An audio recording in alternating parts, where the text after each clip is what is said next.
Menyajikan lagu Indonesia Raya. Hadirin kami mohon untuk berdiri.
Hadirin kami persilahkan duduk kembali.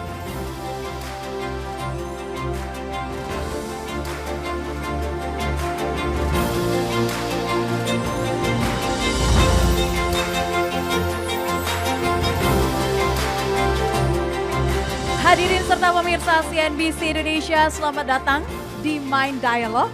Komoditas untuk negeri, strategi penguatan cadangan mineral untuk stabilitas dan kedaulatan ekonomi Republik Indonesia.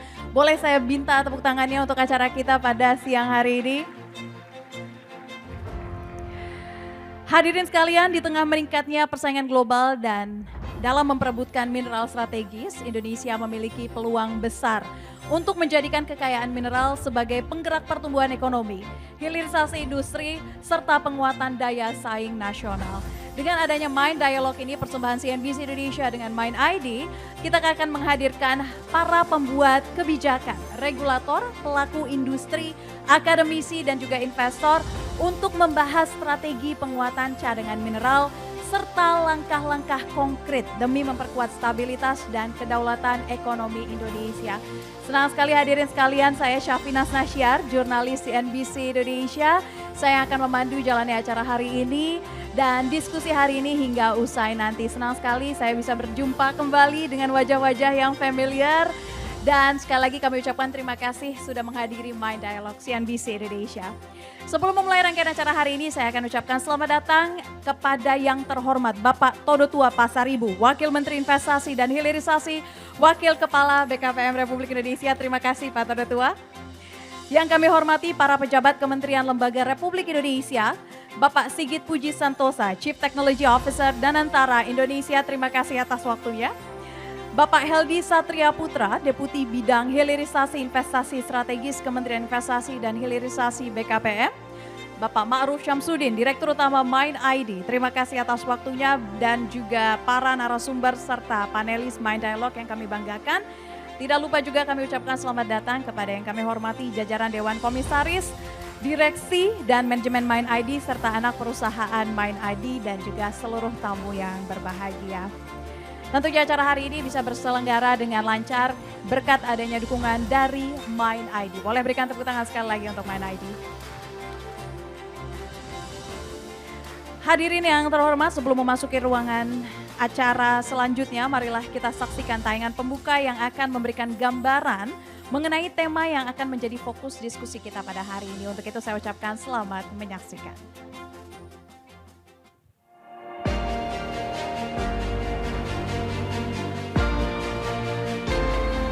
Kebutuhan dunia terhadap mineral strategis yang terus meningkat menjadi peluang besar bagi Indonesia untuk memperkuat perannya dalam rantai pasok industri global. Dengan kekayaan sumber daya mineral yang melimpah, Indonesia memiliki modal kuat untuk mendorong pertumbuhan ekonomi, menarik investasi, serta mempercepat transformasi industri nasional. Namun pemanfaatan potensi tersebut masih memerlukan berbagai penguatan, mulai dari tata kelola sektor mineral yang lebih baik, percepatan program hilirisasi, peningkatan kapasitas industri pengolahan, hingga pembangunan ekosistem mineral yang terintegrasi agar mampu menghasilkan nilai tambah yang lebih besar bagi perekonomian nasional. Selain itu, sinergi antara pemerintah, BUMN, pelaku industri, akademisi, hingga investor dinilai menjadi kunci dalam memperkuat daya saing sektor mineral Indonesia. Dukungan regulasi yang adaptif, peningkatan investasi, serta pemanfaatan teknologi diharapkan mampu menjadikan sektor ini sebagai motor penggerak industrialisasi, sekaligus menciptakan lapangan kerja baru. Mind Dialogue hadir sebagai forum strategis yang mempertemukan berbagai pemangku kepentingan untuk membahas arah kebijakan, tantangan, peluang, serta langkah-langkah konkret dalam memperkuat tata kelola dan hilirisasi sektor mineral. Melalui forum ini diharapkan tercipta kolaborasi yang mampu mendukung pertumbuhan ekonomi nasional yang berkelanjutan sekaligus memperkuat posisi Indonesia sebagai pemain utama dalam industri mineral dunia.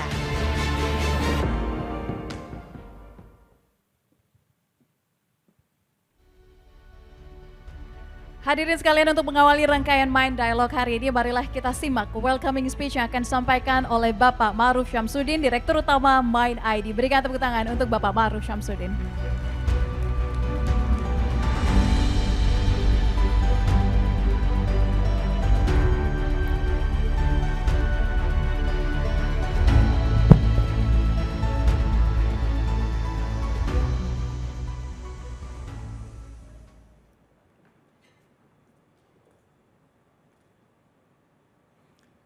Bismillahirrahmanirrahim. Assalamualaikum warahmatullahi wabarakatuh. Om Swastiastu, Namo Buddhaya, salam kebajikan, selamat siang, salam sejahtera bagi kita semua. Yang saya hormati Bapak Todo Tua Pasaribu, Wakil Menteri Investasi dan Hilirisasi, Wakil Kepala Badan Koordinasi Penanaman Modal, belum nyampe mungkin Bapak CTO, Bapak Dr. Sigit Puji Santoso, on the way. Kemudian Bapak LD Satria Putra, Deputi Bidang Hilirisasi Investasi Strategis, Kementerian Investasi dan Hilirisasi, BKPM. Bapak Ellen Setiadi, Deputi Bidang Koordinasi Energi dan Sumber Daya Mineral, Kementerian Koordinator Bidang Perekonomian. Selamat datang Pak Prof. Sigit. Silakan Pak.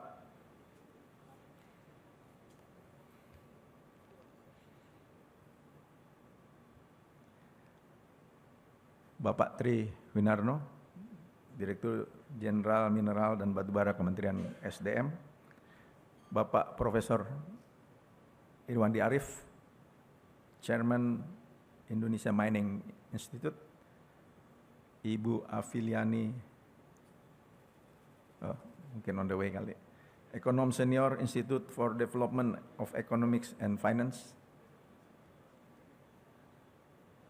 Komisaris Utama Mainedi Bapak Fuad Bawasir, beserta jajaran Dewan Komisaris Mainedi, jajaran Direksi Mainedi, Dewan Komisaris dan Direksi Grup Mainedi, Antam, Bukit Asam, Inalum, Timah, Vale Indonesia, dan Freeport Indonesia.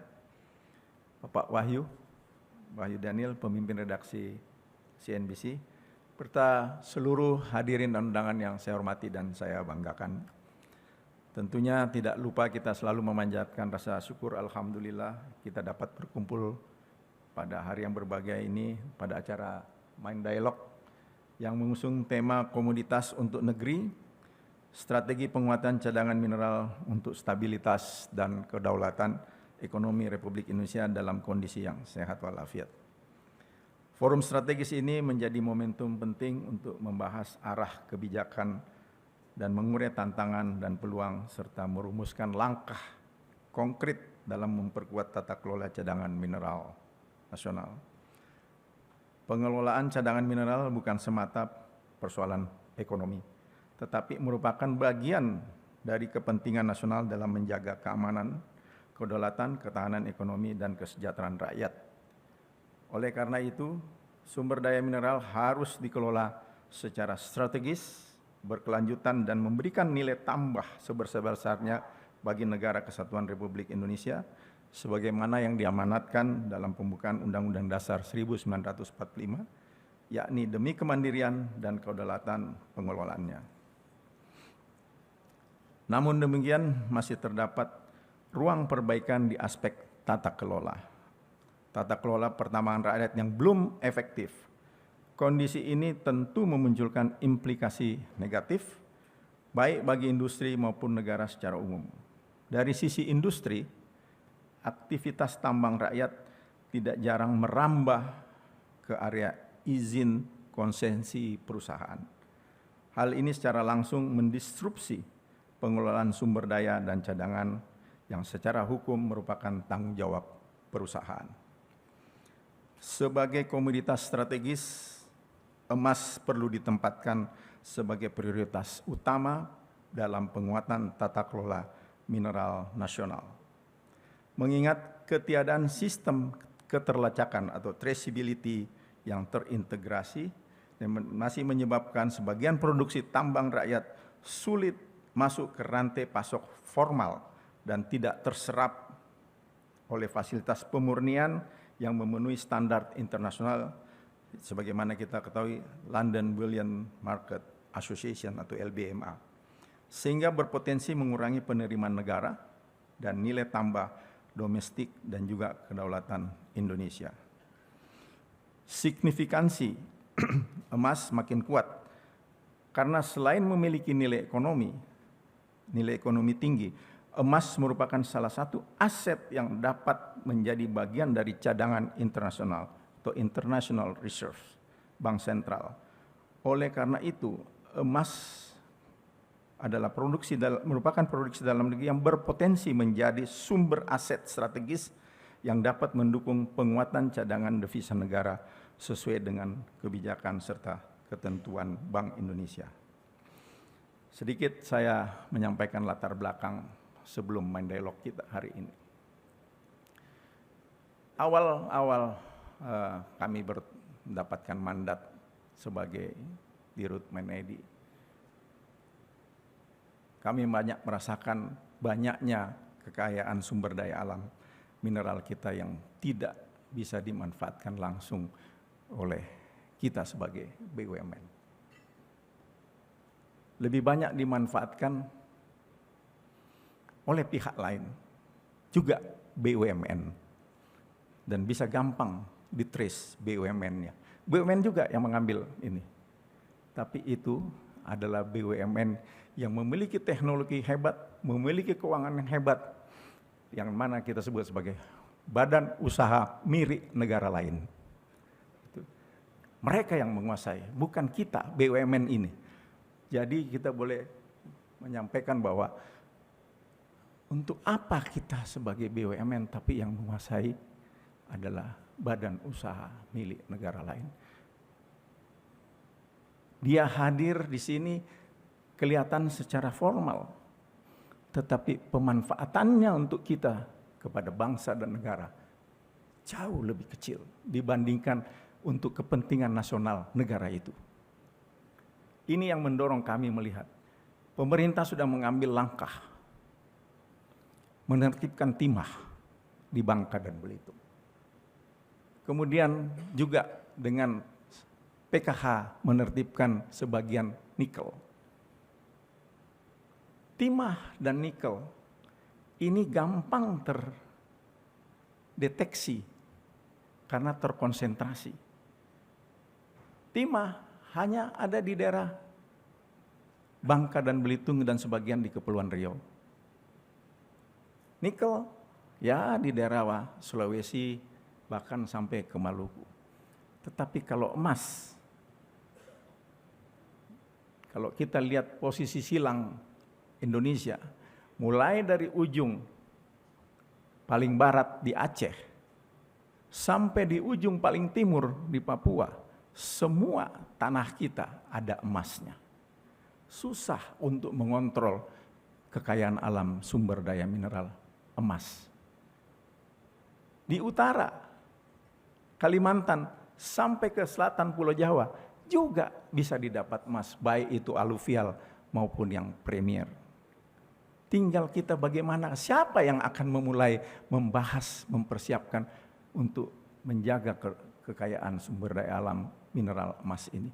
Hari ini kita berbahagia, mudah-mudahan para narasumber bisa merumuskan sesuatu untuk kita ke depan dan anak cucu. Menyikapi urgensi tersebut, MindID memandang perlunya upaya perbaikan komprehensif yang melibatkan sinergi lintas institusi.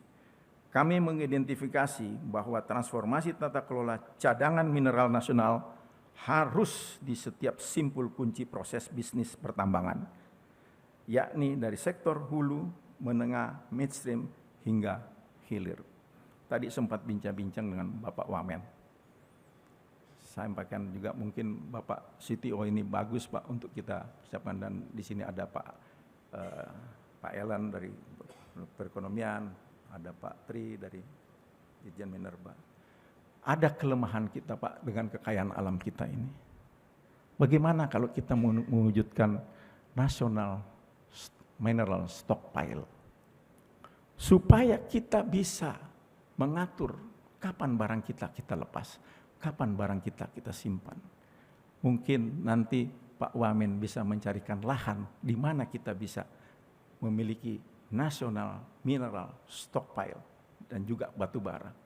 Seperti bagaimana Malaysia mengendalikan CPO dunia internasional, karena dia punya stockpile untuk kapan keluar, kapan simpan. Mungkin ini pemikiran kita ke depan untuk bisa mewujudkan itu.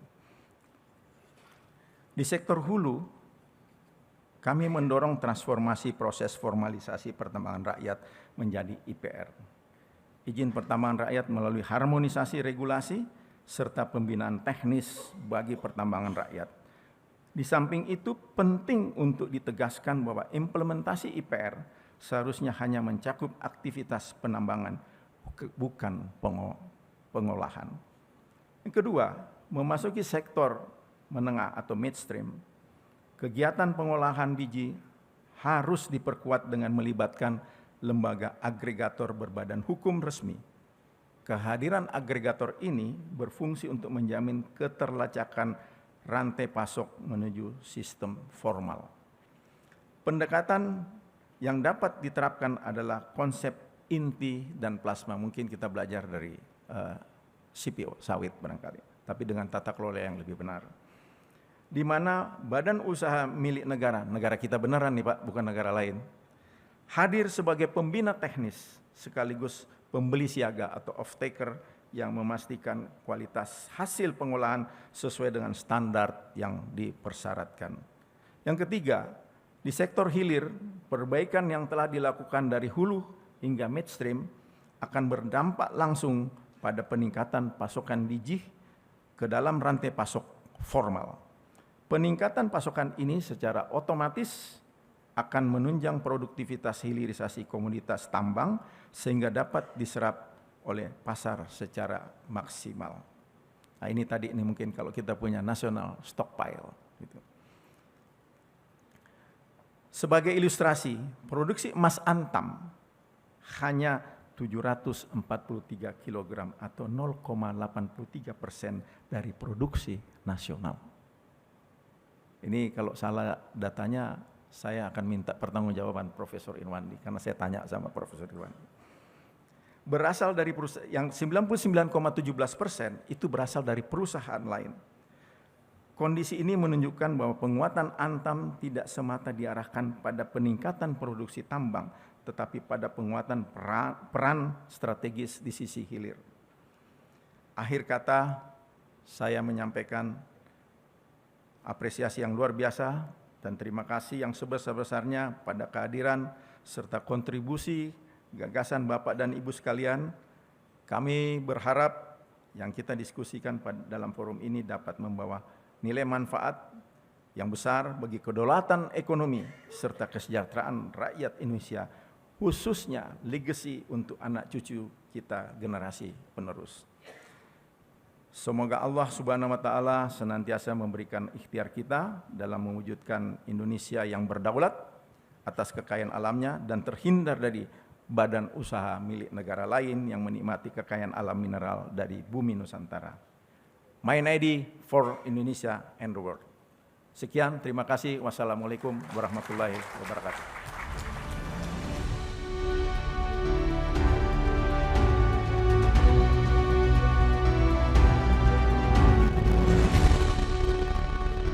Terima kasih kami ucapkan kepada Bapak Ma'ruf Syamsuddin atas welcoming speech yang telah disampaikan. Hadirin yang kami hormati, rangkaian acara selanjutnya adalah kita akan mendengarkan keynote speech mengenai arah kebijakan dan pandangan strategis mengenai penguatan cadangan mineral sebagai fondasi stabilitas dan kedaulatan ekonomi Indonesia. Dengan penuh hormat kami akan mengundang Bapak Todo Tua Pasaribu, Wakil Menteri Investasi dan Hilirisasi, Wakil Kepala BKPM untuk menyampaikan keynote speech. Berikan tepuk tangan kepada Pak Todo Tua.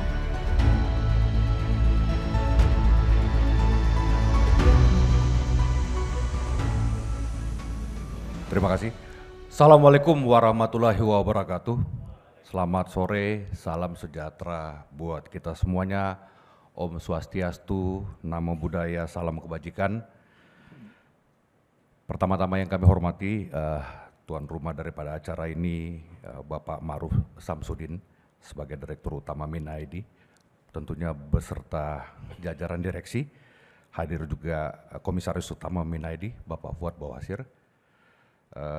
Kemudian CTO Danantara Indonesia, Pak Sigit Puji Santoso, teman yang sering tukar pikiran ini kita. Jadi mudah-mudahan kan kalau ini kan sekarang dalam pemerintahan ini konteks hilirisasi ini sudah memang nomenklatur yang ditempatkan dalam kementerian kami, partner eksekusinya, ini ada di Danantara ada CTO-nya. Nah, itu. Kemudian Deputi Bidang Koordinasi SDM Kemenko Perekonomian Bapak Ellen Setiadi, kawan sering diskusi juga, tektokan di Kementerian Perekonomian. Kemudian Dirjen Mineral dan Batubara Kementerian SDM Pak Triwinarno, yang kita butuhkan keberaniannya lagi ke depannya. Iya. Harus agak-agak berani sedikit, Mas. Iya kan, kalau nggak berani-berani ya susah kita. Saya lanjutkan, ini kalau ini senior saya, dulu kita belajar dari sini, Chairman Indonesia Mining Institute, Bang Irwandi Arif, selamat siang Bang. Kemudian ekonom senior Indef Ibu Afiliani, CEO CNBC Indonesia, yang menyelenggarakan acara Bapak Wahyu Daniel. Saya juga hadir di sini ditemani oleh deputi kami, Deputi Hilirisasi Pak Heldi, dan tentunya para keluarga besar dari MindID beserta anak perusahaan, para pelaku industri, investor dan hadirin yang berbahagia. Pada kesempatan ini kami mewakili dan salam hormat dari Bapak Rosan Ruslani sebagai Menteri Investasi dan Hilirisasi. Beliau karena mendadak tidak bisa hadir, maka tadi pagi saya diberikan penugasan untuk sebagai keynote speech. Tadinya harusnya saya katanya agendanya itu nanti one on one bicara, tetapi karena Pak Menteri tidak bisa hadir, saya ganti keynote speech. Tapi mudah-mudahan address-nya samalah. Bapak dan Ibu sekalian, pertama-tama kami menyampaikan apresiasi tentunya kepada MindID dan juga CNBC Indonesia atas penyelenggaraan MindID Dialog 2026, di mana memang tema yang ada ini sangat relevan sekali dengan situasi kondisi global kita yang ada dengan ketidakpastian yang saat ini. Maka kami melihat bahwa tantangan setiap negara bukan hanya berbicara terhadap bagaimana tumbuh lebih cepat, tetapi bagaimana menjaga ketahanan ekonomi dan memastikan sumber daya yang dimiliki mampu menciptakan sebesar-besarnya nilai tambah bagi bangsa sendiri. Berbicara Indonesia, Bapak dan Ibu sekalian, seperti kita ketahui bahwa kita adalah negara yang kaya dengan sumber daya. Hampir semua diversifikasi sumber daya kita ada, sumber daya alam ya. Kita punya gas, kita punya minyak ya, di sektor maritim, agrikultur, hampir semua range ada, dan kita juga punya kekuatan stok cadangan yang sangat mumpuni. Tetapi persoalannya adalah bagaimana kita bisa menciptakan value yang lebih besar terhadap kekuatan sumber daya alam yang kita miliki. Indonesia, Bapak dan Ibu sekalian, kami mungkin kurang lebih masuk di tahun kedua dalam pemerintahan ini, semakin melihat bahwa memang selain sumber daya alam, kita juga punya posisi yang sangat strategis, berada di connect antara east to west. Di depan kita ada Selat Malaka, kemudian kita berbicara populasi nomor 4 di dunia, data terakhir sekitar 290 juta, artinya ini we are also the demand daripada kondisi dunia yang ada. Tapi memang berbicara kekuatan sebuah bangsa, kita tidak hanya melihat bahwa posisi strategis, kekuatan jumlah sumber daya alam dengan berbagai diversifikasi dan beragam yang ada. Ya kan, kemudian kita juga adalah kekuatan demand yang besar nomor 4 di dunia, tetapi kalau kita tidak bisa menciptakan value terhadap produk-produk sumber daya alam kita, maka memang hal itu tidak akan memberikan impact atau kita akan main dalam posisi itu sendiri. Sebagai pembukaan, ini memang biasa kami sampaikan karena ini adalah salah satu bagian daripada KPI di kementerian kami. Bapak dan Ibu sekalian, pemerintah saat ini memang sudah men-state kita akan berbicara pertumbuhan ekonomi menuju kepada angka 8%, di mana salah satu kontribusi utama daripada pertumbuhan ekonomi itu berbicara terhadap realisasi investasi. Dan realisasi investasi itu adalah KPI tahun ke tahun yang ada di Kementerian Investasi. Berbicara ini total konsolidasi realisasi investasi yang harus kita kejar adalah angkanya sekitar 13.000 triliun. Di mana kalau kita lihat dalam pemerintahan sebelumnya itu 2 periode pemerintahan itu realisasi investasinya sekitar 9.600 triliun. Kemudian untuk menuju kita kepada 8%, kita memiliki target strategi konsolidasi 13.000 triliun. Kenapa ini?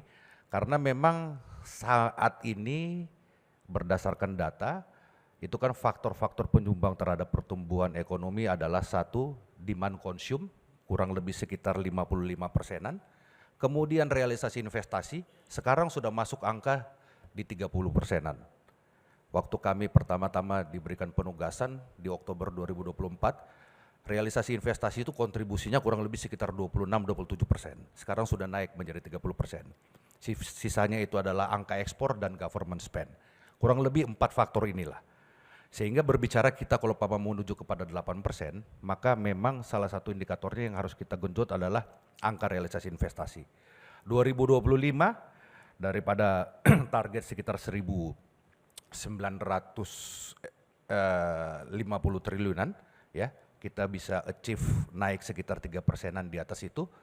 Dan di tahun 2026 ini tentunya kita memasang target yang lebih besar, dan di semester 1 2026 memang ini sudah kita bisa mencapai sekitar 1.000 triliunan, artinya achieve-nya dapat dari total konsolidasi kurang lebih sekitar 2.074 triliun. Dan memang selain angka realisasi investasi ini tahun ke tahun memang kita juga punya target. Kita punya target average itu penyerapan tenaga kerja baru itu kurang lebih 2,5 juta, dan semester pertama kita sudah bisa mampu masuk ke angka 1.456 jumlah tenaga kerja baru. Angka ini Pak bukan angka karang-karang, karena ini angka yang tiap saat memang diinput oleh para pelaku usaha sendiri. Ya, itu. Jadi ini numbernya. Basis BPS pun itu dengan kita menghitung pertumbuhan ekonomi itu melihatnya ngabsorbnya dari kita angkanya. Jadi ini angka, kita melihat memang pergerakan realisasi investasi ini cukup baik. Kita juga masih punya level confidence terhadap itu. Cuman memang kita juga mengerti berbicara realisasi investasi ini beberapa hal yang perlu kita lakukan perbaikan. Kita di Kementerian Investasi dari tahun kemarin kita sangat mengerti betul, salah satu itu adalah kita bicara mengenai cycle daripada realisasi investasi yang selama ini kita ketahui bahwa di negara kita ini orang baru bisa melaksanakan usaha tunggu izinnya dulu selesai. Nah inilah yang menyebabkan cycle investasi kita ini di negara kita ini rata-rata kurang lebih sekitar 4,5–5 tahun. Padahal kalau kita lihat kompetitor kita di Southeast Asia saat ini, Vietnam, cycle investasi mereka adalah kecepatan konstruksi itu sendiri. Pelaku usaha kapan mau berusaha, ya kan, langsung itu 1 minggu izin silakan bangun, ya kan. Tapi di negara kita inilah persoalan kita lihat. Maka di tahun kemarin dengan PP 28 ya Pak ya, tahun 2025 kita melakukan suatu reform ya yang namanya fiktif positif, di mana kita menentukan, kita memberikan kepastian bahwa timeline daripada pengajuan perizinan. Saya ambil contoh sekarang seperti hotel aja, 28 hari itu izin sudah keluar ya, dan si pelaku usaha bisa bangun. Memang kita sangat mengerti bahwa memang ada persyaratan-persyaratan teknis ini yang selalu menjadi challenge lah ya, seperti AMDAL, PKKPR dulu namanya izin lokasi ya, dulu disebutkan izin membuat bangunan IMB, sekarang kita sebutnya PBG. Ini memang yang bikin cycle realisasi investasi itu atau cycle perizinan ini agak panjang, sehingga itu kita bikin yang namanya post audit. Sehingga kita coba mengejarnya itu antara fiktif positifnya ya, pemberian izinnya, dan kalau memang ada ini kita sebutkan dengan post audit. Artinya kita mau mempersingkat cycle investasi sehingga nanti bisa paralel ya. Kalau kita tunggu nanti semua perizinannya beres baru bisa bangun, untuk beberapa jenis investasi yang seperti IT terkadang cycle-nya sangat singkat. Izinnya keluar, pelaku usahanya bilang gua udah nggak butuh lagi izinnya itu, ya kan? Nah, ini reform dari 560 jenis usaha yang ada di negara kita ini, sekarang kurang lebih sekitar 287 itu sudah kita fiktif positifkan. Jadi ini, itu juga selama ini kita disupport juga dari Kemenko Perekonomian, karena ini memang mengintegrasikan. Memang kita harus pahamin birokrasi di negara kita ini memang terlalu banyak Bapak dan Ibu sekalian. Tapi kami bersyukur di Kementerian Investasi ini kita dengan Kemenko Perekonomian juga sering disupport bagaimana mengkoordinasikan ini juga lintas kementerian, sehingga memang kita minta kita harus paksa kondisional ini. Cuman PR besarnya ini masih ada 40% ini Pak Ellen, jenis perizinan yang harus kita dorong kepada fiktif positif, sehingga ya itu dia. Kalau kita mau berbicara realisasi investasi, bisa bicaranya di pemerintahan sekarang, terjadinya di pemerintahan berikutnya atau 2 pemerintahan sebelumnya. Kalau saya pernah berbicara, dulu kita pernah menemukan angka, saya baru sekitar 2 bulanan di Kementerian Investasi, itu ada sekitar 1.500 triliun unrealisasi investasi gara-gara persoalan ini. Persoalan klasik perizinan lah dan lain-lain. Ya inilah yang memang atas arahan Pak Menteri kami, Bapak Rosan Ruslani, kita bikin reformasi terhadap itu, dan pelan-pelan kita juga semakin memperbaiki kondisional perizinan. Di samping itu, angka yang saya sebutkan tadi memang kita monitor dalam 2 tahun belakangan ini, kontribusi daripada hilirisasi cukup signifikan Bapak dan Ibu sekalian. Dari realisasi investasi yang ada saat ini memang hilirisasi ini memberikan kontribusi kurang lebih sekitar 30% daripada angka realisasi investasi, dan memang beberapa komoditi mineral yang memang ini komoditi mineral ini yang kita cukup punya advance story mengenai hilirisasi. Nikel kita sudah mulai mungkin semenjak tahun 2023 ya. Artinya hilirisasi ini kita punya komitmen untuk tidak melepas ya raw material atau bahan baku mineral kita, dan kita dorong ini untuk diolah di negara kita. Sehingga ini memberikan added values. Di luar mineral, kita ketahui juga beberapa komoditi di sektor agrikultur, ya, kelapa. Bulan ini masuk ada salah satu pabrik kelapa, ini endorse hilirisasi terbesar, itu dia produksi sekitar 1 juta kelapa, konsumsinya 1 juta butir kelapa, sehingga yang keluar itu bukan butir kelapanya lagi, tetapi menjadi sudah produk turunan. Tentunya juga di beberapa sektor kita dorong terhadap konsep hilirisasi ini, termasuk kalau umpama berkaitan dengan teman-teman MinID, kami sudah beberapa kali berinteraksi dengan teman-teman Antam misalnya, ada Bang Antam ya, pengembangan usaha Antam bahkan sudah ada direktur hilirisasinya. Ya, batu bara kita ini, kami ini kebetulan punya portofolio memang bangun beberapa pembangkit listrik. Saya pernah berbicara dengan CEO China Energy. China itu setiap tahun konsumsi 4.400 miliar metrik ton batu bara. Kurang lebih 30% mereka itu, 30-35% mereka itu pakai untuk produk, gasifikasi. Selebihnya pakai untuk energi. Kita hari ini 1 ton gasifikasi aja belum pernah terjadi, Bapak dan Ibu sekalian. Ini sangat lucu sih sebenarnya. Kita pernah cerita untuk, ya kita sekarang punya planning untuk ke DME, tetapi kan sebenarnya kan kalau kita lihat cycle-nya itu batu bara to cold synthetic gas to cold synthetic methanol baru dia jadi DME. Hari ini kita berbicara program B50. B50 itu FAME, Bapak dan Ibu sekalian. FAME itu blendingan aja dari RBDPO atau CPO pemurnian dengan metanol. Tapi hari ini dalam posisi kita B40, kita masih mengimpor 2,8 sampai 3,2 juta metanol. Karena plan metanol nasional konsolidasi kita cuma ada 1 di Balikpapan yang namanya Kaltim Metanol Indonesia. Metanol asalnya dari gas. Oke lah, gas kita mudah-mudahan percepatan nanti ini Masela, ya, kemudian yang ada di Kaltim dan Mubadala, ya, tapi kita lihat kan dalam kerangka ke depannya. Tapi kita punya batu bara yang bisa kita coal gasifikasi, makanya kita sangat mendukung sekali pada saat teman-teman Bukit Asam membawa konsep proposal dengan PGN untuk coal to synthetic gas, bahkan kita dorong, gitu loh. Untuk sintetik gas maju lagi kepada metanol.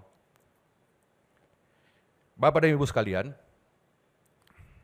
pertanyaannya kan kenapa kita berbicara terhadap hilirisasi? Konteks paling utama kalau menurut saya, itu untuk kita menekan cost demand consume kita sendiri. Kenapa? Kalau umpama enggak kita import, kontrol cost-nya itu ya bergantung kepada negara produsennya atau tempat kita import. Hilirisasi ini kita dorong karena kita one of the biggest. Kalau cost konsumsi kita besar, maka teori-teori itu konsumsi nasional, angkanya, spend-nya besar, value-nya ini yang kita lihat. Maka kita lihat juga tantangannya adalah angka-angka realisasi investasi ini mungkin bisa kita achieve, tetapi karena cost kita, struktur cost kita, konsumsi kita masih tinggi, ini bisa jadi teorinya nanti ini kita juga nggak akan bisa nyampe kepada 8%. Ini yang menjadi persoalan. Sehingga memang PR besar kita ini bagaimana rantai pasok supply ya dari semua komoditi yang juga merupakan bagian daripada hal yang menjadi konsumsi, di mana ya kita dengan jumlah populasi yang sangat besar, nomor 4 di dunia, ini kita bisa kelola sendiri. Hilirisasi juga kita berbicara terhadap structure cost, terhadap misalnya kita mau masuk kepada energi terbarukan. Tantangannya itu adalah structure cost semuanya, Pak. Bapak dan Ibu sekalian, energi terbarukan ini tantangannya itu harga jual, Pak. Kita punya semua. Kalau data di saya itu ngelihat itu 13.000 gigawatt, Pak ya. 13 potensi. Datang dari solar panel, water, geothermal, wind. Nah ini nih. 3.687 gigawatt. Ini potensi, Pak. Tapi persoalan saat ini, PLN punya kemampuan belinya itu hanya sekitar 6-7 sen. Kalau kita mau masuk ke dalam industri ini, selalu harganya nggak pernah ketemu. Kami kebetulan di wakil komisaris Pertamina, geothermal kita punya potensi besar, tapi kalau geothermal itu dijalankan, listriknya jualnya minimal 10 sen. Itu pun par-paran bahasanya. Solar panel kita ini pabrik yang ada di sini semua ini cuma pabrik perakitan, Pak. Padahal solar panel itu 87% komponennya semua kita punya. Silikanya kita ada, timahnya kita ada, bausitnya kita ada, tembaganya kita ada, semuanya, Pak. Tapi karena kita masih hanya perakitan, material komponennya kita masih impor, kita nggak bisa ngendalin cost. Bagaimana caranya kalau kita nggak bisa mengendalikan cost, kita bisa memanage daripada produksi energi itu sendiri. Nah itu Bapak dan Ibu sekalian, kenapa sebenarnya konsep berbicara mendorong hilirisasi ini cukup sangat penting dan strategis, karena memang pada akhirnya kita melihat bahwa tidak hanya volume saja yang kita berbicara terhadap sumber daya, tetapi bagaimana bisa create value, Pak. Kami setuju tadi dengan Pak Dirut. Kalau berbicara batu bara ini, memang kan selama ini kita pemain batu bara, kami dulu kebetulan juga pernah nambang, Pak, jualan. Kontrol pricing itu ICI, sampai detik ini saya nggak bisa jawab kalau pertanyaan siapa yang punya ICI price number itu. 2022 pada saat angka luar biasa naik, ICI-nya itu masih topping, Pak. Bahkan stock change yang di luar itu angkanya lebih besar. Ini persoalan. Di sektor hilirisasi mineral kita, Pak, misalnya timah, ya walaupun memang sekarang timah, kalau tadi Pak Daniel bilang naik 800%, kalau saya masih tidak puas, Pak. Karena kenapa? Kita masih belum sempurna ke hilirisasinya, Pak. Timahnya dari Bangka Belitung, dari tiningotnya dari smelter yang sama, masuk ke bursa komoditi, dibeli sama pabrik solder di Malaysia, dan dibeli sama pabrik solder di Batam. Soldernya dari Malaysia masuk ke Indonesia masih lebih murah daripada harga solder pabrik di Batam. Ada beberapa, maka kami pernah ngomong juga dengan Kementerian Keuangan, Pak tolong itu dilihatlah strategik fiskal kita. Ada di Batam pabrik timah, saya rasa juga timah juga sama. Timah sebenarnya sudah punya semuanya. Timah punya tambang, timah punya smelter untuk tiningot, timah punya pabrik solder, timah punya pabrik tin chemical yang ada di Banten. Tapi saya yakin dan percaya produksi soldernya timah sama tin chemicalnya nggak punya daya saing. Jadi yang menjadi persoalan berikutnya adalah bagaimana caranya kita memitigasi cost terhadap hilirisasi. Karena akan menjadi omong kosong semuanya Bapak dan Ibu, kalau kita pun memaksakan hilirisasi di negara kita, tetapi tidak mempunyai daya saing. Buat apa? Itu loh. Nah, ini yang menjadi persoalan besar. Tentunya kita harus memitigasi strategi penggunaan energi, logistik supply, dan lain-lain. Nah ini yang menjadi PR besar. Ini yang juga sering saya sama senior saya Mas Sigit, Mas gimana nih kita ini kan, pabrik baterai, tambang nikelnya kita ada, ya kan? Kemudian HPAL-nya kita sudah ada, tapi kita masih bolong prekursor sama katot. Di depan kita sudah ada nih CATL, mungkin tahun ini ya, Mas Sigit ya, pabrik baterai. Nah ini akan menjadi persoalan juga nanti kalau kita nggak bereskan prekursor sama katodnya ada di negara kita. HPAL kita keluar jadi prekursor jadi katod, habis itu kita impor lagi untuk jadi pabrik baterai sel kita. Jadi inilah yang sebenarnya bagaimana kita mendorong keseluruhan the whole daripada rantai supply ini harus ada di kita, sehingga dan ini integrasinya harus komprehensif sehingga kita juga bisa melakukan strategi manage cost terhadap itu. Dan saya yakin percaya Bapak dan Ibu sekalian, ini semua berbicara willing aja. Satu persatu kita, kalau umpama kita ada kemauan dan kita melakukan dengan tata kelola yang tepat dan baik, ya memang kenapa kita butuh juga investasi dari luar, kita juga butuh partner teknologi, karena memang terus terang kita juga sangat lemah dalam research and development, maka itu PR besar. Kenapa juga Pak Presiden taruh CTO-nya Mas Sigit ini itu adalah PR beliau dan kita harus support itu, Pak. Karena kalau nggak semuanya kita kelola sendiri, ya pada akhirnya kita nggak bisa kendalikan daripada kontrol cost. Saya pikir demikian Bapak dan Ibu sekalian, tentunya forum seperti ini kita sangat mendukung. Apalagi di sini memang adalah orang-orang yang sangat kompeten, beberapa senior-senior saya yang dulu saya belajar, ya harapannya kayak Bang Irwandi itu tetap dijaga Bang semangatnya ya. Kita dulu belajar sama Bang Irwandi nih, makanya tadi Bang Irwandi bilang kalau saya bicara saya dulu salah satunya inputnya dari Abang nih Bang.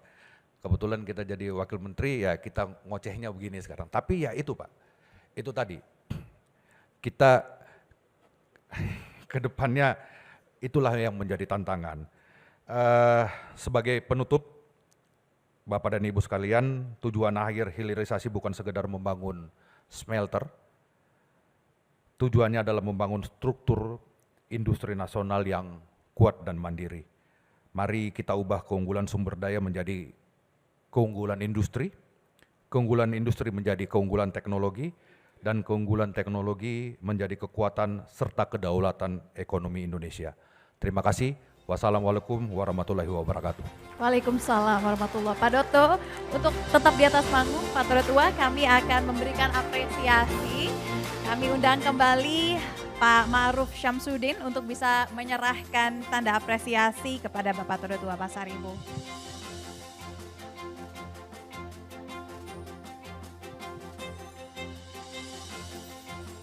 Kita boleh foto bersama dulu Pak Ma'ruf dan juga Pak Tua, boleh melihat kamera yang ada di tengah, boleh berikan tepuk tangan sekali lagi. Baik, terima kasih Pak Tua sekali lagi, terima kasih banyak Pak Ma'ruf, saya persilakan untuk bisa kembali ke tempat duduknya. Terima kasih banyak Pak Tua sekali lagi sudah menyempatkan waktunya di acara Mind Dialogue CNBC Indonesia. Hadirin sekalian, kita akan lanjutkan kembali rangkaian acara Mind Dialogue Komoditas untuk Sinergi, Strategi Penguatan Cadangan Mineral untuk Stabilitas dan Kedaulatan Ekonomi RI. Dan acara berikutnya kita akan mengikuti sesi Fireside Chat yang akan dipandu oleh rekan saya Andi Shalini. Berikan tepuk tangan untuk Andi Shalini. Terima kasih Syafina, selamat sore Bapak Ibu hadirin yang kami hormati. Perkenalkan saya Sasa, jurnalis CNBC Indonesia yang akan mandu sesi Fireside Chat pada sore hari ini.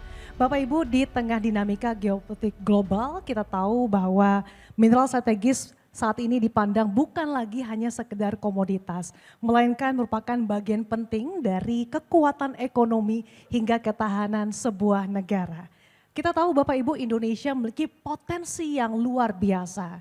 Tapi pertanyaannya adalah bagaimana potensi ini dapat diubah menjadi keunggulan industri yang berkelanjutan sekaligus mendukung kemandirian industri strategis nasional. Dan inilah yang akan kita bahas dalam sesi Fireside Chat kali ini bersama dengan Chief Technology Officer Danantara Indonesia Bapak Sigit Puji Santosa. Kepada Bapak Sigit kami persilakan.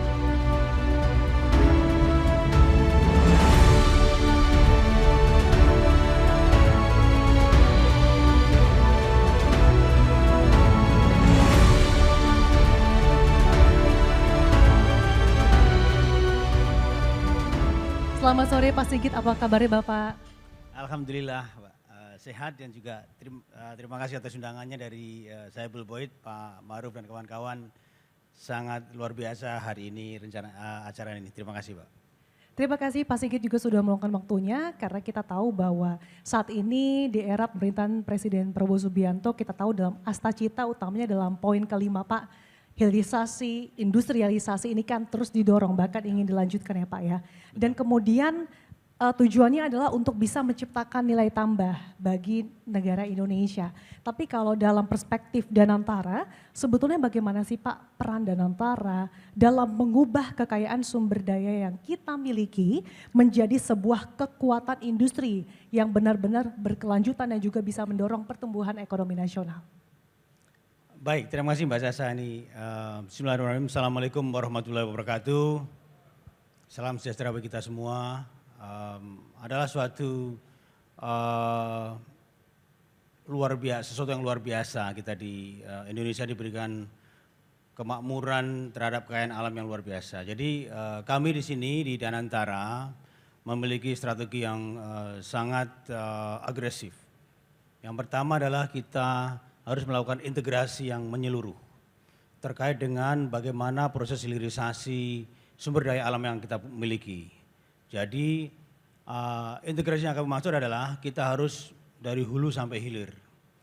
Kalau selama ini di tahun 70-an, 80-an kita untuk yang mineral lebih banyak ke extractive activities, industries. Kita juga di sisi hilir hanya pada posisi di mana kita memiliki produksi dan industri yang untuk assembly, untuk perakitan. Nah, missing link-nya ada di tengah ini. Nah, jadi Danantara dalam rangka membangun industri yang berkelanjutan dengan sumber daya alam yang kita miliki, maka kita akan membangun industri yang berkelanjutan dari mulai hulu, midstream sampai ke bagian downstream-nya. Nah, ini yang kita lakukan satu proses strateginya. Jadi hilirisasi yang kita bangun sekarang cukup menyeluruh. Nah, dari mineral-mineral yang ada sampai ke industrinya. Jadi kita sebenarnya kalau hari ini kita main dialog ya topiknya, mungkin next time kita bisa ada acara mine to industry. Bahkan kita bisa kembangkan lebih jauh ke mine to product. Jadi kita nanti ada beberapa mungkin dalam diskusi ini kita bisa diskusikan lebih lanjut terkait bagaimana strateginya, tapi strategi Danantara jelas integrasi hulu sampai hilir yang sangat menyeluruh, berkelanjutan sehingga memiliki manfaat yang luar biasa pada masyarakat. Jadi kekayaan alam kita harus kita manfaatkan untuk kemakmuran masyarakat Indonesia. Nah, di tengah upaya Danantara yang cukup agresif ya Pak untuk mengintegrasikan dari hulu hingga hilir, tapi kenyataannya di lapangan praktik ini masih sulit untuk terwujud Pak, apalagi tadi terkait dengan penambangan, kemudian pengolahan, manufaktur, bahkan sampai ke produk akhirnya Pak. Ini kenapa sih Pak, tantangan apa yang dirasakan Pak? Tantangan cukup besar, tadi kami sampaikan kita lebih banyak ke arah di mana di extractive activities untuk ekstraktif, ataupun di bagian perakitan, di bagian hilirnya, hulu dan hilir aja. Kita bolong yang di tengah ini. Nah, kenapa di tengah ini kita ada big hole? Nomor satu adalah tantangan teknologi. Selalu kalau kita ada mitra-mitra, oh enggak, kita cuma ambil mineralnya aja, material bakunya aja, nanti kita akan bawa ke negara kami. Karena apa? Karena proses teknologi di Indonesia tidak tersedia. Itu nomor satu. Nomor dua, selain teknologi, nanti alasannya adalah kita tidak memiliki sumber daya manusia yang mumpuni. Kita cukup banyak, ini ada Prof. Irwandi dari ITB dan teman-teman dari UI dan dari UGM dan lain-lain. Saya kira bukannya tidak mampu sumber dayanya, tidak pernah diberikan kesempatan. Nah, ini kesempatan ini kalau kita tidak bangun di bagian yang midstream, nggak akan pernah pinter kita. Negara manapun, industri manapun, kalau mereka diberikan challenge pasti akan tertatih-tatih. Tapi begitu mereka terlatih, dari tertatih menjadi terlatih akan sangat sukses. Itu yang kedua tantangannya. Yang ketiga, ini masalah investments. Nah, sekarang kan ada Danantara nih. Alhamdulillah kita ada Danantara, investasi tidak ada masalah. Jadi kami dari hulu dan hilir, ada berapa besar tadi Pak Wamen Investasi, Wakil BKPM Pak Todo sudah menyatakan ini sekian banyak nih. Ada 13.000 triliun. Dan antara siap enggak? Kita siap. Jadi tantangan investasi is not a problem anymore.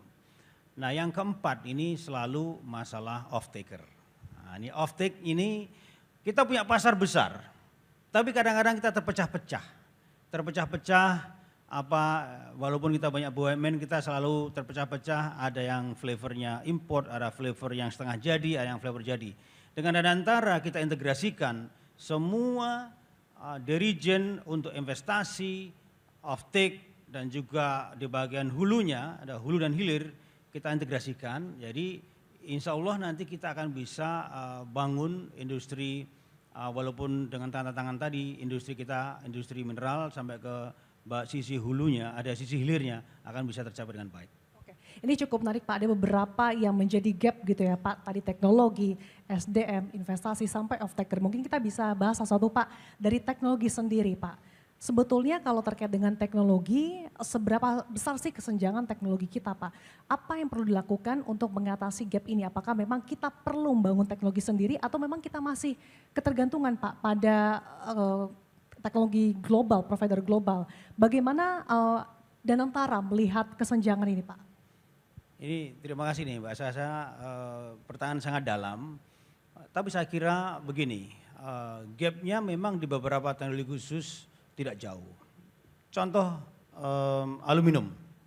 Ya, aluminium itu kita selama ini kita dari bauksit menjadi alumina kita kirim. Atau jadi ingot, kita kirim keluar ke Jepang misalkan.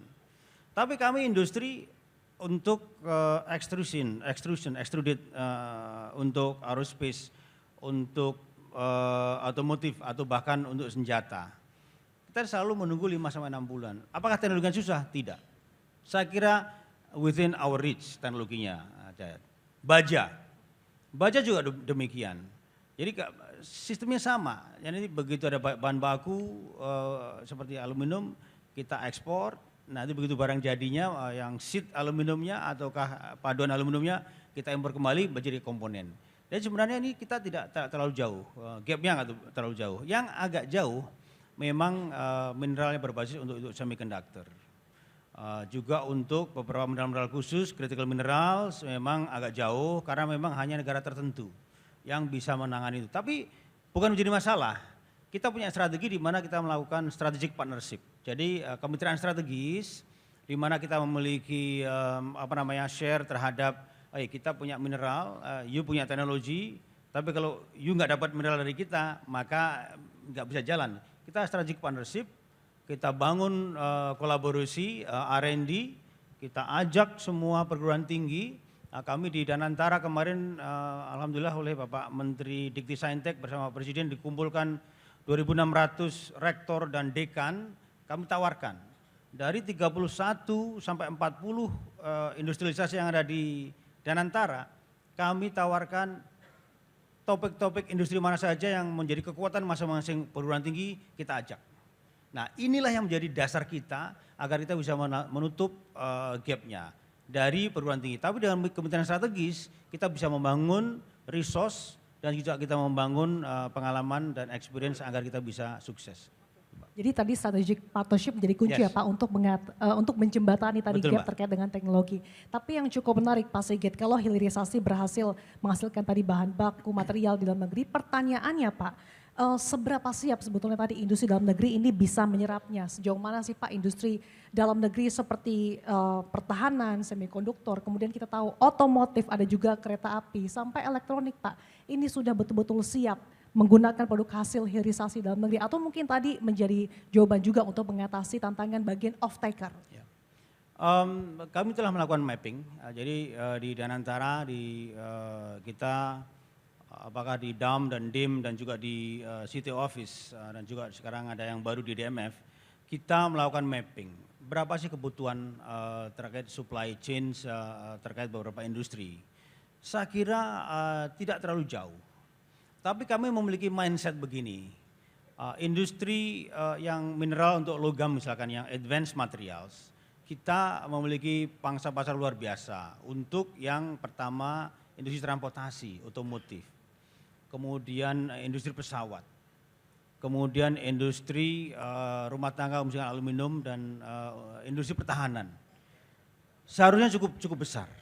Nah, tapi kami di Danantara kita buat jangan mindset local player.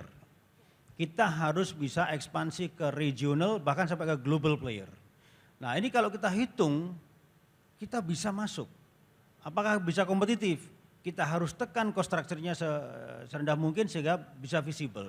Jadi kita hybrid ini, Mbak Sasa, hybrid artinya apakah itu untuk domestik saja ataukah domestik dan global. Kita mulai membuat dari domestik, regional dan global. Dan saya kira bisa.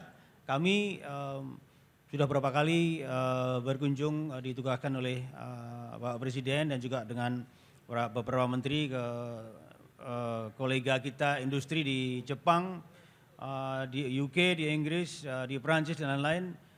Mereka sangat eager untuk membantu kita dan juga mereka siap juga menjadi off taker dari produk-produk advanced material kita, material maju kita dan termasuk semiconductor. Jadi untuk keberlanjutan dalam jangka panjang sudah dipastikan sudah ada off takernya ya Pak ya? Ya, pasti itu. Oke, kemudian tadi salah satu poin yang juga cukup krusial yang Anda sebutkan adalah terkait SDM ya Pak. Sejauh ini tantangannya memang karena kurang kesempatan, tapi kalau dari pandangan Anda Pak, melihat kesiapan dari SDM sendiri sebetulnya seperti apa sih Pak yang dibutuhkan untuk bisa mengubah tadi potensi mineral menjadi sebuah kekuatan industri dalam negeri? Dari si SDM memang kita saya sendiri dari akademisi Bapak, jadi saya harus hati-hati ngomong ini karena kadang-kadang ada Prof. Irwandi ini juga sama Pak. Jadi kalian saya harus hati-hati. Dari sisi SDM, kurikulum kita sudah cukup bagus. Yang kurang adalah praktek di industri. Jadi kalau yang bagus pendidikan kita itu adalah kedokteran, mereka memiliki teaching hospitals. Yang harus kita create sebenarnya teaching industry. Nah, teaching industry ini kalau kita hanya ada di hulu ataupun hilir, ya hanya hulu dan hilir yang maju. Tapi kalau kita teaching industrinya di bagian midstream, di tengah-tengah tadi, kita memang mau nggak mau harus membangun teaching industry tadi, sehingga SDM kita bisa berpraktek, belajar, dan sampai kita membantu produk-produk yang berguna untuk industri kita. Jadi kita ini kadang-kadang apakah chicken and egg, mana dulu nih? SDM dulu atau teaching industry? Saya pikir teaching industry harus ada dulu. Bagian dari praktek. Jadi makanya tadi kami sampaikan ada 2.600 profesor yang kita undang, kita kasih challenge dan mereka sangat antusias sehingga ini bagian dari teaching industry ini yang langsung mapping dan connect kepada problem yang ada di industrinya Pak. Jadi ada transformasi SDM juga ya Pak di dalamnya Pak ya? Harus ada transformasi yang besar-besaran. Dan kemudian kita tahu Pak, salah satu tujuan akhir dari hilirisasi, industrialisasi ini kan adalah mengurangi ketergantungan impor Pak Sigit. Tetapi ketika kita mulai membangun rantai pasok sendiri, ada berbagai tantangan dan hambatan. Bagaimana Danantara menghadapi berbagai tantangan ini Pak? Menurut kami tantangan dan hambatan ini adalah satu challenge yang memang harus kita selesaikan. Jadi prinsip kami, strategi kami di Danantara adalah pada saat kita membangun rantai pasok dari hulu, medium, midstream sampai ke hilir, kita bangun secara bersama-sama secara integratif, tapi yang kita bangun adalah competitive edge dari produk itu. Jadi kalau nomor satu, kalau kita bisa membangun produk yang kompetitif, masyarakat akan milih, this is our choice. Dari segi values, dari segi qualities, dari segi reliabilities, kalau kita bisa bangun ini dengan baik, maka kita pasti akan mendapatkan consumer dan off-taker yang jelas. Yang nomor dua adalah bagaimana kita membangun ekosistem yang ada, jadi pembangunan kita integrasi adalah ekosistem. Kalau misalkan kita bangun dari hulu sampai hilir dengan rantai pasok, supply chain kita siapkan, itu economic multiplier efeknya akan sangat tinggi. Nah, kalau multiplier efeknya tinggi, maka yang terjadi adalah support dari masyarakat pasti akan ke kita. Saya tergelitik sedikit nanti dari tantangan subsidi impor. Saya pikir teman-teman industri di Indonesia juga tidak ingin selalu impor terus, apalagi kalau ada volatility terhadap currency exchange, kondisi global yang luar biasa. Saya kasih contoh, kita di industri pertahanan ada kebutuhan yang luar biasa besar terkait dengan untuk amunisi. Ada satu material isian pendorong itu hanya ada 5 pabrikan di dunia.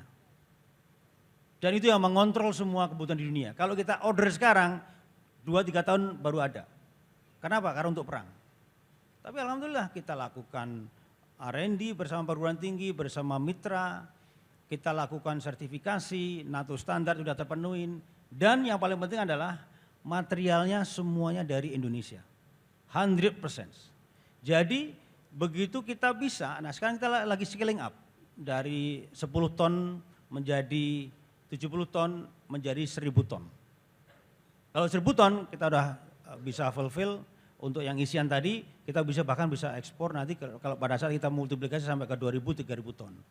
This is, saya pikir bukan sesuatu yang sangat sulit dan impossible. It's possible.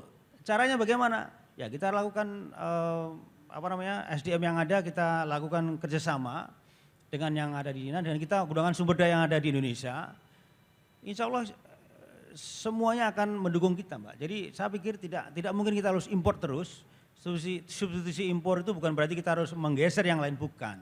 Tapi kita memastikan bahwa kita bisa memiliki ketahanan terhadap industri yang kita bangun, apalagi industri pertahanan, dan juga untuk kontinuitas sustainability dari produk dan industri yang kita bangun.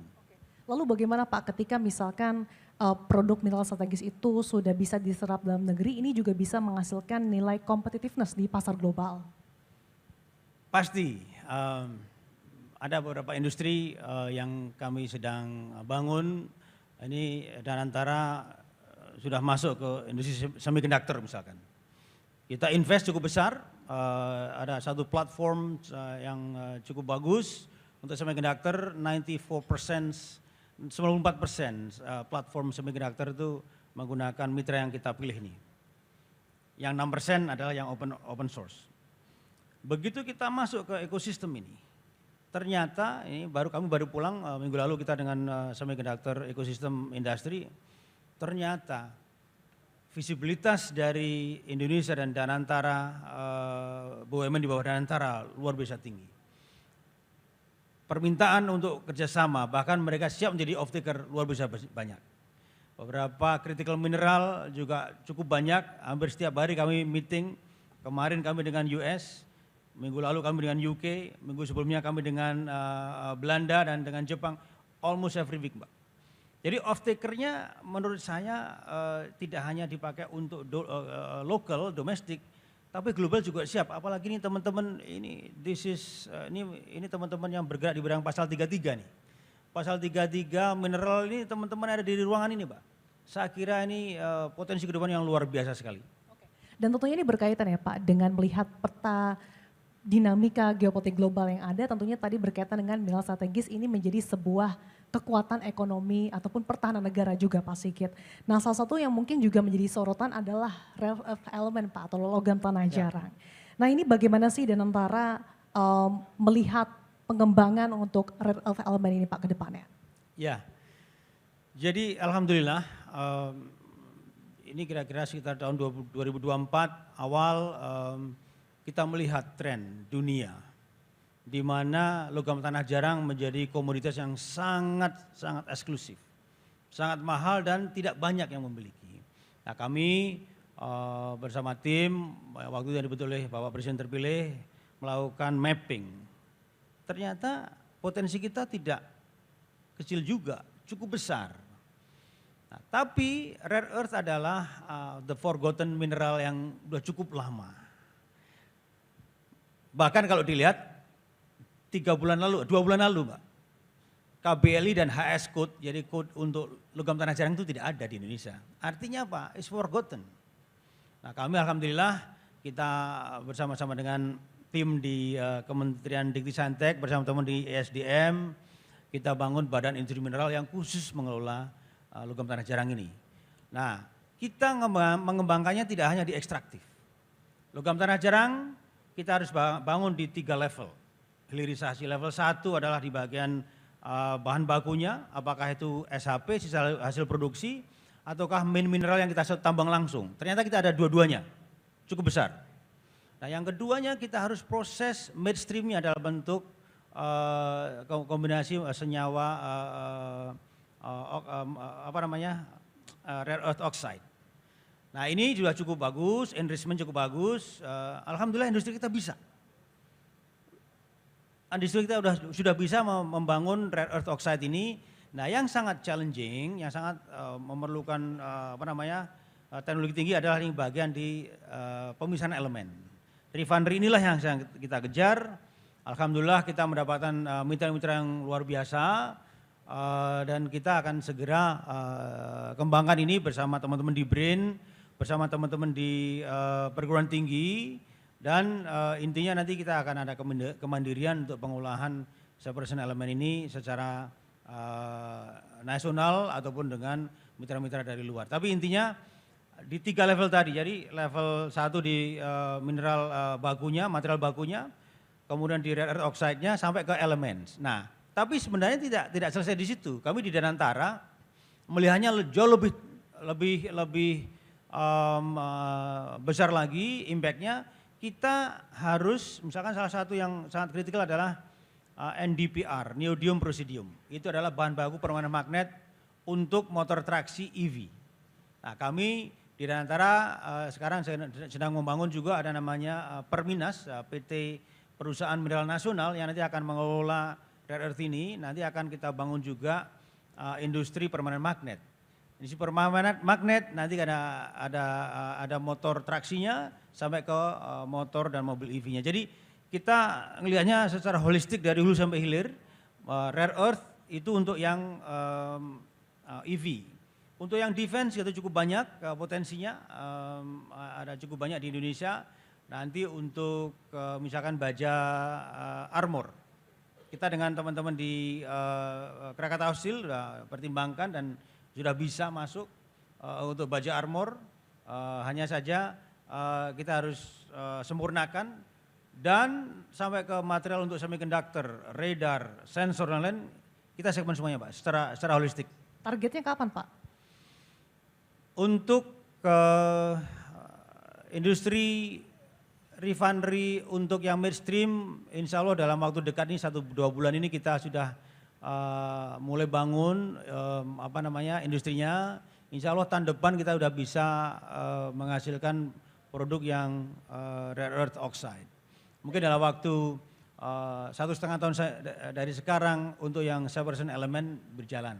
2 tahun dari sekarang mungkin, jadi kita sudah mulai punya cadence rencana, insya Allah 2028 permainan magnet bisa ada di Indonesia dan lain-lain. Jadi ini satu kesatuan yang kami bangun sampai ke nanti kendaraan transportasi dan lain-lain Bapak. Baik, sayang sekali waktu kita terbatas Pak Sigit, mungkin kita bisa dialog lagi di lain waktu, utamanya yang bahas bagaimana tadi ya Pak soal industrialisasi. Dari diskusi tadi yang sudah kita dengarkan bersama, kita bisa tarik satu benang merah itu tantangan Indonesia bukan lagi pada sekedar apakah kita mampu mengolah mineral strategis, tapi apakah kita mampu ya Pak mengubahnya menjadi sesuatu bernilai tambah dan menjadi kekuatan industri. Kita tidak cukup hanya memiliki cadangan yang besar saja, tapi kita harus mampu menguasai dari segi teknologi, kemudian bangun rantai pasok, sampai menarik investasi dan memberikan nilai tambah sehingga bisa memperkuat daya saing dan kemandirian energi Indonesia. Terima kasih atas perspektifnya bersama kami di sore hari ini Bapak Sigit Puji Santosa selaku CTO Danantara. Tahan dulu Pak Sigit karena akan ada pemberian apresiasi. Untuk itu dengan hormat kami mengundang Direktur Utama Mind ID Bapak Ma'ruf Syamsuddin untuk menyerahkan token of appreciation sebagai tanda apresiasi kepada Bapak Sigit atas kehadiran dan kontribusi beliau dalam Mind Dialogue hari ini sekaligus berfoto bersama. Kita berikan tepuk tangan sekali lagi Bapak Ibu hadirin, inilah pemberian apresiasi kepada Bapak Sigit, CTO Danantara. Terima kasih, kami persilakan untuk kembali ke tempat Pak Sigit dan juga Pak Ma'ruf. Terima kasih Pak. Tentunya hadirin, kita masih ada sesi fireside chat berikutnya, tapi yang pasti tadi dari diskusi yang telah kita dengarkan bersama bahwa mengolah cadangan mineral Indonesia strategis ini kita harus mampu mengubahnya menjadi sebuah kekuatan industri. Ada beberapa poin penting yang tentunya harus kita lakukan bersama-sama, apalagi di sini terdiri dari berbagai pelaku industri, tentunya kolaborasi strategi harus kita lakukan untuk bisa menguasai teknologi, membangun rantai pasok hingga menyiapkan industri yang dapat menyerap sehingga bisa meningkatkan ketahanan industri dalam negeri. Baiklah Bapak Ibu, masih dalam Mindalog 2026 bersama saya Sasa, jurnalis CNBC Indonesia. Kita ke sesi Fireside Chat berikutnya yang tentunya kali ini kita akan mengupas lebih jauh mengenai arah kebijakan investasi dan hilirisasi serta strategi Indonesia dalam mengoptimalkan sumber daya mineral menjadi kekuatan industri dan nilai tambah di dalam negeri. Untuk itu kami mengundang Deputi Bidang Hilirisasi Investasi Strategis Bapak Heldy Satria Putra. Kepada Bapak Heldy kami persilahkan.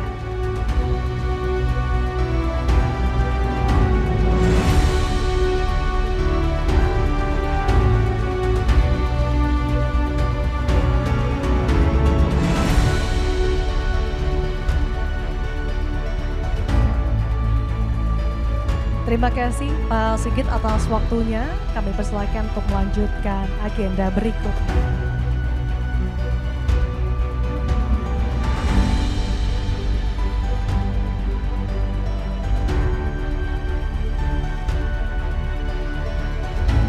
Baik, kami silakan Pak Heldy untuk naik ke atas panggung bergabung bersama kami dalam sesi Fireside Chat.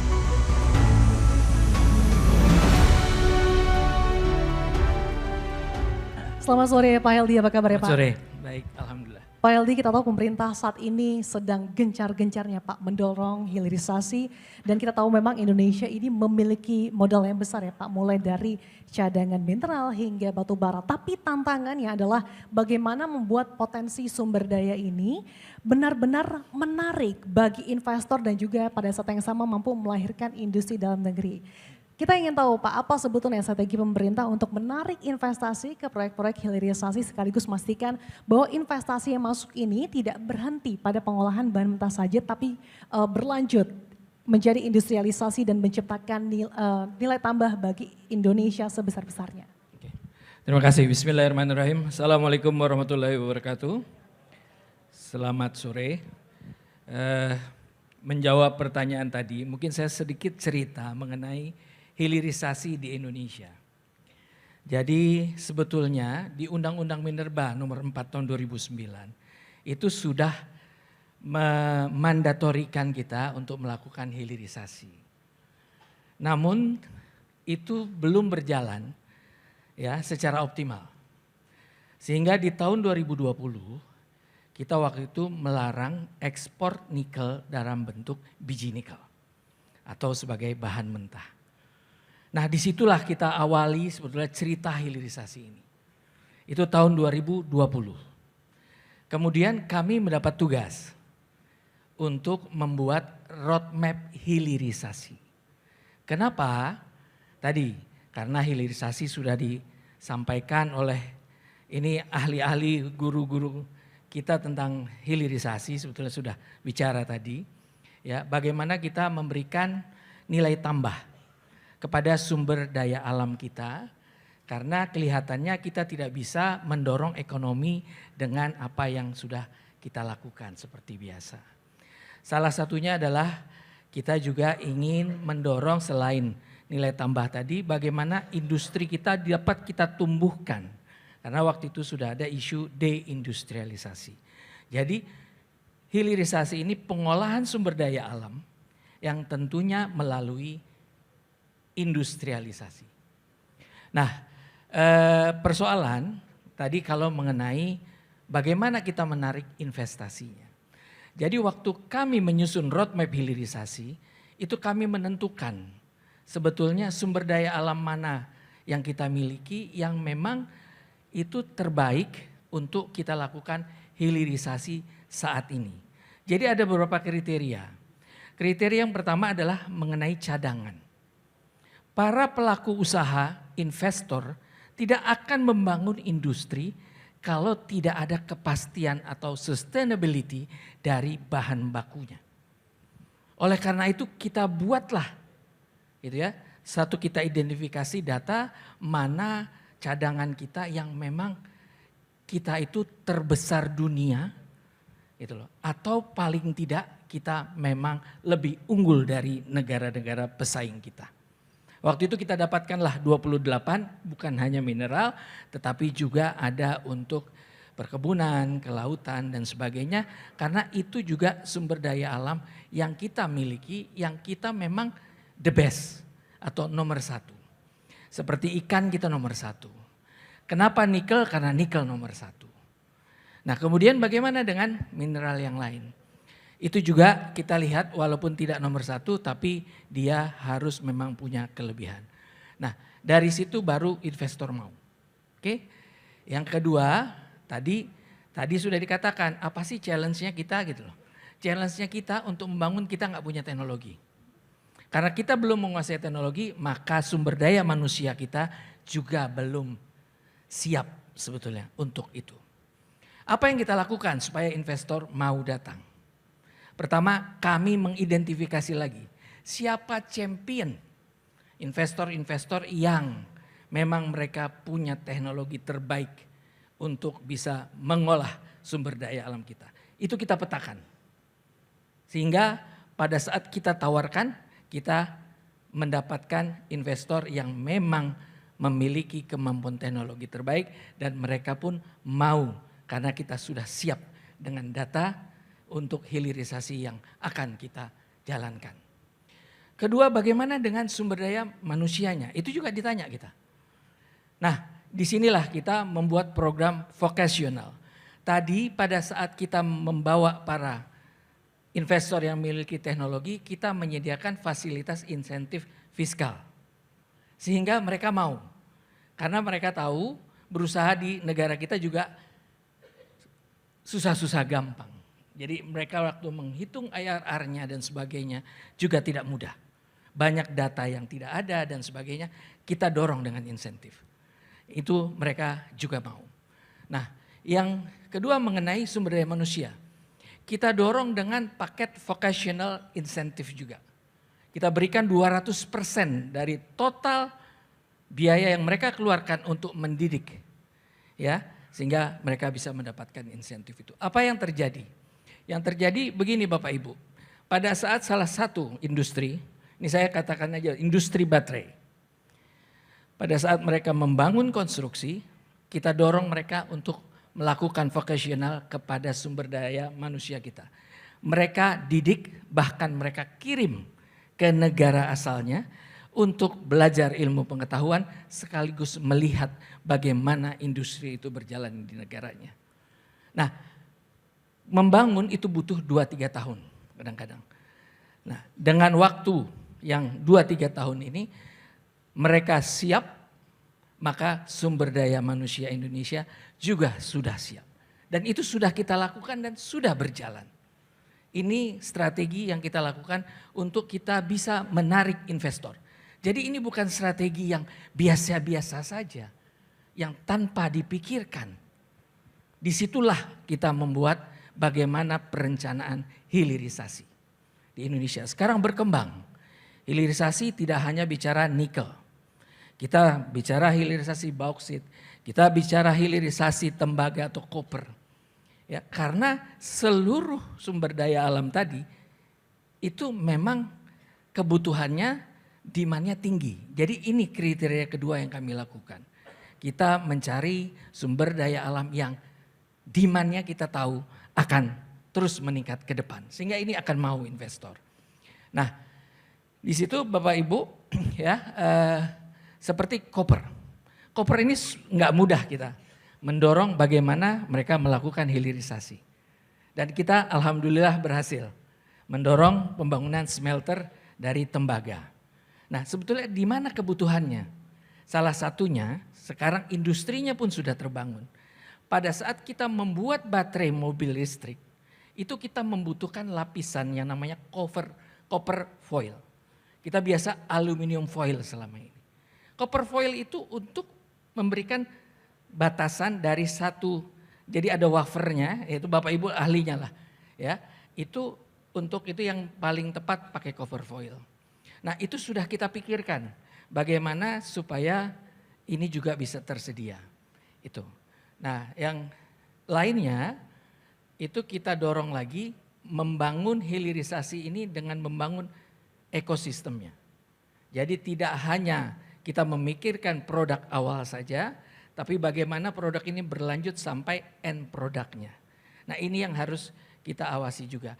Itu mungkin salah satu kalau dari pertanyaan bagaimana kita menarik investasi untuk ke hilirisasi.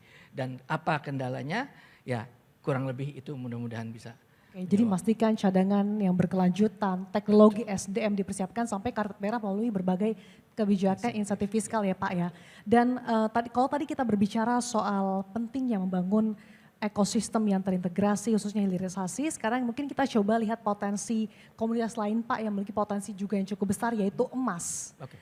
Pak Heldi, kita tahu bahwa Indonesia ini memiliki cadangan emas yang cukup besar. Tapi kita ingin tahu bagaimana strategi pemerintah untuk mengoptimalkan potensi tersebut Pak. Agar tidak berhenti saja pada kegiatan pertambangan dan pemurnian. Tapi kita betul-betul mampu Pak mendorong investasi pada industri hilir kemudian menciptakan ekosistem nasional. Pada akhirnya menciptakan nilai tambah lebih besar di dalam negeri Pak Heldi. Ya.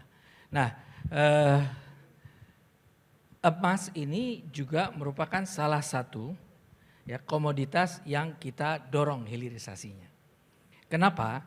Jadi saat ini kita banyak sebetulnya menggunakan atau memanfaatkan emas, mengolah emas itu baru untuk satu perhiasan. Yang kedua kita mengolahnya hanya untuk kebutuhan investasi karena kita mau simpan emasnya. Kita bikin juga bullion juga di Indonesia. Itu dalam rangka juga di banyak negara lain dipakai untuk cadangan dan sebagainya. Nah sebetulnya emas ini dibutuhkan juga untuk industri elektronik. Gitu loh. Untuk pembuatan produk-produk ya seperti kita semikonduktor. Itu juga membutuhkan walaupun tidak besar jumlahnya mungkin dibandingkan dengan bahan baku yang lainnya. Tetapi ini tadi disampaikan oleh Prof. Sigit ya, bahwa kita usahakan kalau bisa memang seluruh bahan bakunya itu tersedia di Indonesia. Ini untuk memberikan keyakinan lagi, kepastian lagi kepada para investor bahwa apabila Anda membangun industri ini, maka kebutuhan bahan bakunya itu dapat kami pastikan, kami sediakan. Nah, ngomong-ngomong soal kepastian bagi investor Pak, mungkin singkat saja Pak Heldi. Kalau kita bicara soal hilirisasi sebetulnya ukurannya keberhasilannya bukan hanya seberapa besar investasi yang masuk, tapi bagaimana betul-betul menciptakan multiplier effect bagi perekonomian nasional. Tapi terkait dengan hal itu Pak, bagaimana upaya pemerintah juga memastikan bahwa kebijakan, kemudian iklim bisnis yang ada ini bisa betul-betul memberikan keyakinan bagi para investor. Karena kan untuk bisnis ini ataupun kebijakan ini terkait dengan bagaimana komoditas mineral strategis Indonesia ini membutuhkan waktu yang tidak sedikit Pak. Bagaimana upaya pemerintah untuk meyakinkan kepada investor karena terkait dengan kebijakan saat ini masalah klasik yang masih dirasakan oleh investor adalah kebijakan ataupun regulasi yang masih sering berubah-ubah. Oke, begini, satu sebetulnya pemerintah selalu mengupayakan membuat kebijakan-kebijakan yang memberikan kepastian. Kita juga maunya sustainable, ya, kegiatan usaha yang dilakukan oleh para pelaku usaha. Kebetulan di sini juga kita ada rekan dari Kemenko Perekonomian yang selalu bekerja sama kita memberikan kepastian. Namun memang kondisi dinamika yang ada kadang-kadang membutuhkan kita untuk melakukan penyesuaian. Misalnya begini. Kita ingin membangun ekosistem nikel. Sebetulnya tujuan kita satu stainless steel ujungnya, yang kedua baterai. Untuk kendaraan listrik dan sekarang mungkin untuk baterai storage. Nah tetapi ini melalui beberapa tahapan. Nah yang sudah terjadi banyak yang membangun industri di tahapan awal. Di selanjutnya tidak ada. Sehingga tadi kita sesuaikan aturannya supaya mendorong industri yang tahap berikutnya. Supaya nggak banjir hanya di tahap awalnya saja. Itu penyesuaian. Tetapi kalau kepastian, selalu kita berusaha dan selalu kita juga melihat bagaimana negara-negara pesaing itu mereka memberikan kebijakan-kebijakan. Kalau ada yang lebih baik, nah kita lihat bagaimana. Di perubahannya karena itu. Jadi perubahannya lebih karena adaptif Betul. dan agile melihat Betul. perkembangan yang ada ya Pak, khususnya di geopolitik global. Iya. Terima kasih sudah berbagi perspektifnya bersama kami di sore hari. Sayang sekali Pak Eldi waktu kita terbatas. Kita harapkan tentunya hadirin Bapak Ibu tamu undangan kami hormati bahwa kekayaan sumber daya yang kita miliki didukung dengan tadi investasi, kemudian teknologi sampai SDM bisa betul-betul membangun industri yang kuat dan juga mendukung daya tahan ekonomi nasional. Terima kasih atas perspektifnya di sore hari ini Bapak Heldy Satria Putra selaku Deputi Bidang Hilirisasi Investasi Strategis. Atas perspektifnya tahan dulu Pak karena kita akan berikan apresiasi. Mohon izin kami persilakan untuk Pak Ma'ruf Syamsuddin selaku Direktur Utama Mind ID. Pak mohon berkenan Pak untuk memberikan token of appreciation kepada Bapak Heldy. Izin Bapak. Kami persilakan untuk memberikan token of appreciation kepada Bapak Heldy Satria Putra selaku Deputi Bidang Hilirisasi Investasi Strategis sebagai apresiasi atas kehadiran dan juga sudah membagikan perspektifnya bersama kami di sore hari. Terima kasih. Kita berikan tepuk tangan untuk Bapak Heldy. Kami persilakan untuk kembali ke tempat Pak Heldy dan Pak Ma'ruf. Kami sangat terima kasih Bapak Ibu yang masih bersama kami dalam Mind Dialog 2026. Tentunya tadi berbagai perspektif yang kita sudah dapatkan bisa bersama-sama kita turut berkolaborasi dan bersinergi untuk bisa terus memperkuat ketahanan ekonomi nasional di tengah berbagai dinamika geopolitik global. Selanjutnya saya kembalikan ke rekan saya, Syafinas Nasya.